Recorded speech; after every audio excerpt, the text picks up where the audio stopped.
Chairman, I move to strike the last word. Gentleman is recognized. Mr. Chairman, I fully support H.I. 40, and I would point out that this study does not go far enough. America is a great nation with strong democratic institutions, free enterprise, and strong civil rights and religious freedoms. Yet we as a nation have lived through some very dark times. H.R. 40 addresses one of these dark moments, which is slavery. This bill is about making our nation a greater place for all to live.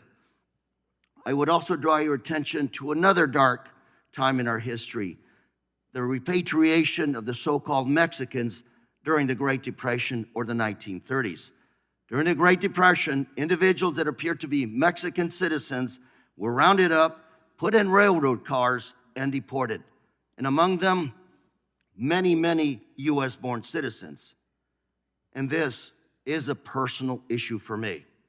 My father, my aunts, uncles, all U.S.-born citizens grew up in Mexico. They were repatriated to a nation that was not their own. And ladies and gentlemen, history has a way of repeating itself. Today, about 1 million American-born citizens, children, are growing up in Mexico. Again, another side effect of our mass deportations.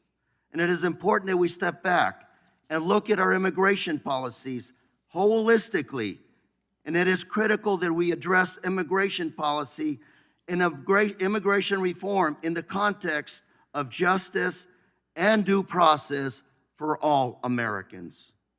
Again, Mr. Chairman, I support H.I. 40, and I hope that other studies are undertaken to remind us of these types of historical injustices so that we may address them and not have to repeat them.